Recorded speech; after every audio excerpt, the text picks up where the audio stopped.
Hello everyone, welcome back to my channel. आज हम लोग बात करेंगे टाइप्स ऑफ टिश्यूज के बारे में, यानी कि ऊतक के प्रकार कितने होते हैं। इसके बारे में मैं आपको अपनी प्रीवियस वीडियो में बता चुकी थी कि ऊतक यानी कि टिश्यूज बेसिकली 4 प्रकार के होते हैं। इनको हम आगे वाली वीडियो में डिस्कस करेंगे। ऑल्दो ये टॉपिक बहुत ज्यादा बड़ा है, लेकिन इसमें से बहुत ज्यादा अच्छे क्वेश्चंस नहीं आते हैं, तो बहुत इंपॉर्टेंट चीजों को ही मैंने कवर किया है।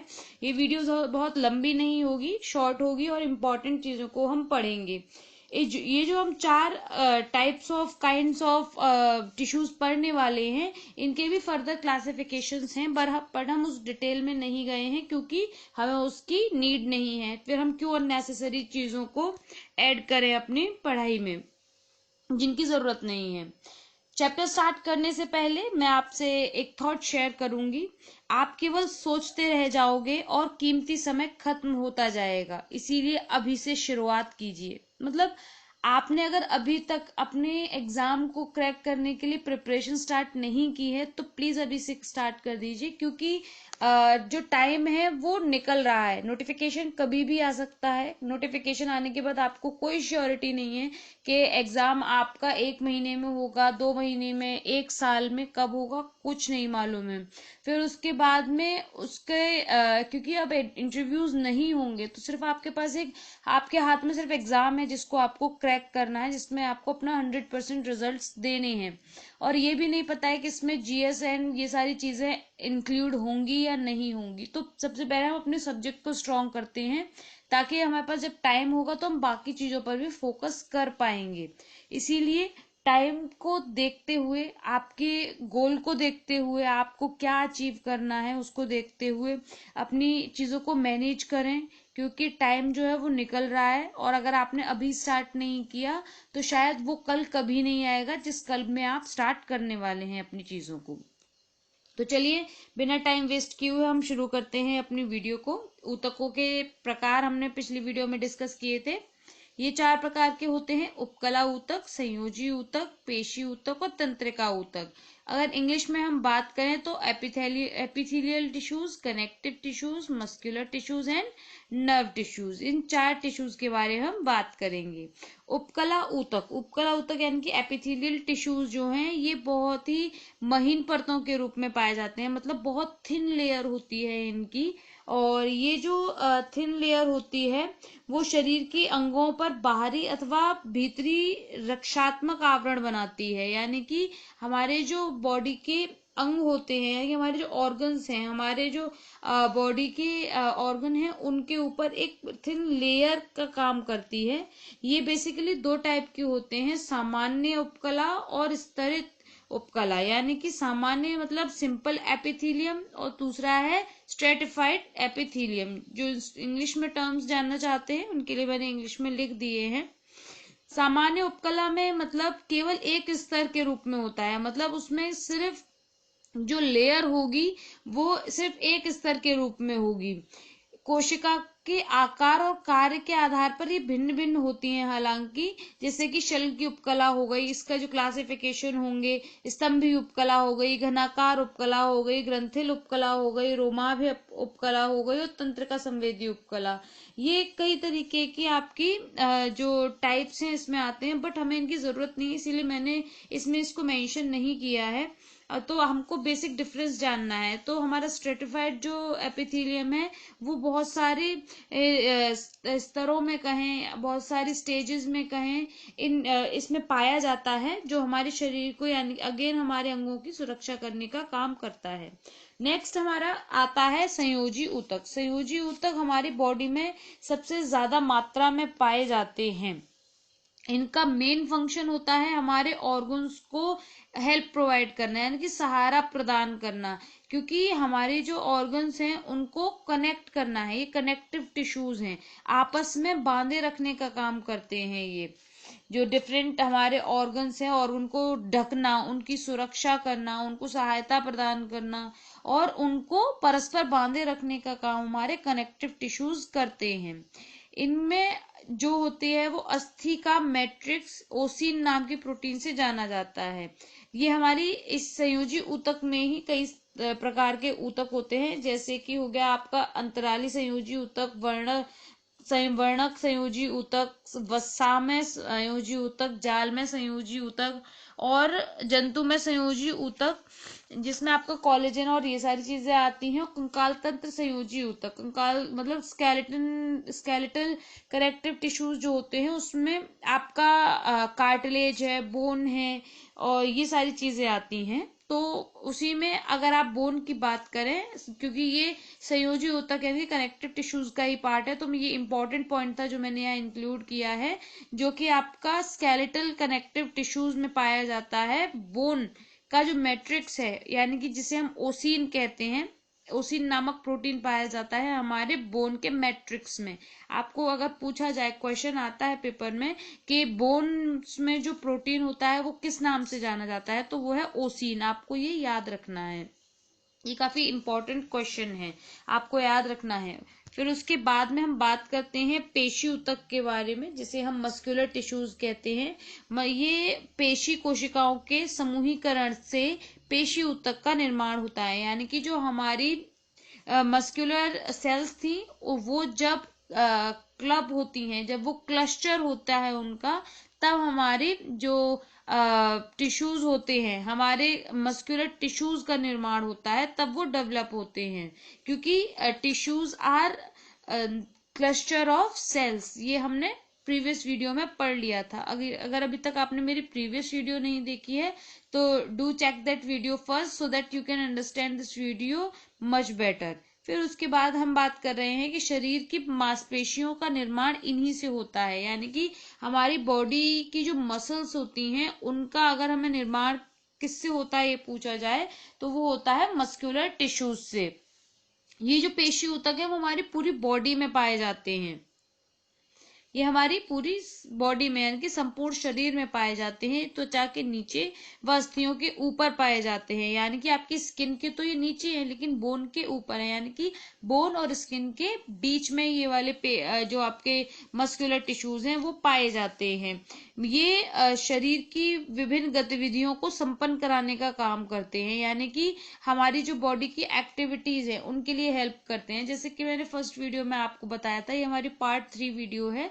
सेकंड आपको मैंने फर्स्ट वीडियो में बताया था कि हमारी जो फंक्शन होते हैं बॉडी के, सबसे पहले हमें स्केलेटन चाहिए क्योंकि एक हमें ढांचा चाहिए, खाका तैयार करना है। फिर उसके बाद उसके ऊपर पेशियां होती हैं यानी कि मसल्स होती हैं। तो जब हमारी बॉडी में ये दोनों चीजें होती हैं तभी तो हम वर्क कर सकते हैं, हमारे हाथ मूवमेंट कर रहे हैं, पैर का मूवमेंट हो रहा है, आपकी नेक जो है वो घूम रही है। ये सारी चीजें हमारी मसल्स के और स्केलेटन के कारण ही होती हैं। जो आपकी पेशीय ऊतक है यानी कि आपके मस्कुलर टिश्यूज हैं वो बेसिकली 3 टाइप्स के होते हैं। एक है ऐच्छिक, जिसे हम रेखित भी कहते हैं और इंग्लिश में वॉलेंटियर भी कहते हैं, इंग्लिश में स्ट्रिप्ड भी कहते हैं इसको। और फिर है हमारी अरेखित यानी कि इसे अनैच्छिक भी कहते हैं हिंदी में, और इंग्लिश में कहते हैं इनवॉलेंट्री मस्कुलर टिश्यूज, या फिर हम इसे अनस्ट्रिप्ड मस्कुलर टिश्यूज भी कहते हैं। थर्ड है हमारा हृदय पेशी यानी कि कार्डिक मस्कुलर टिश्यूज। ये 3 प्रकार के हमारे जो टिश्यूज हैं वो हमारी बॉडी में पाए जाते हैं मस्कुलर फॉर्म में। जो आपकी रेखित या फिर आपकी ऐच्छिक पेशियां होती हैं वो लंबी होती हैं, जैसा कि आप इमेज में देख पाएंगे। ये जो आपकी रेखित वाली हैं, रेखित वाली आपकी लंबी, अशाखित और बेलनाकार होती हैं, जैसे कि आप ये देख सकते हैं इमेज में।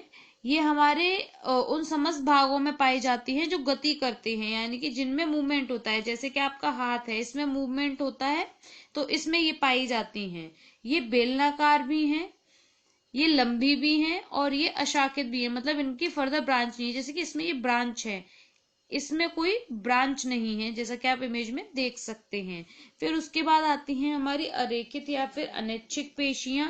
ये अपने आप काम करती हैं, मतलब इनकी जो गति है, जो क्रिया है वो स्वतः होती रहती है। इसमें आप अपनी मतलब आप अपनी मर्जी नहीं चला सकते। जैसे कि हमारी आहार नाल हो गई, मतलब हमारी जो फूड पाइप है वो हो गया, फूड ट्रैक हो गया, रक्त वाहिनियों की भित्तियां हो गई, आपका ये यूरिनरी ट्रैक हो गया, आपका पित्ताशय है, आपकी जो रिप्रोडक्टिव पार्ट्स हैं, उन सारे में ये वाली हमारी मसल्स पाई जाती हैं।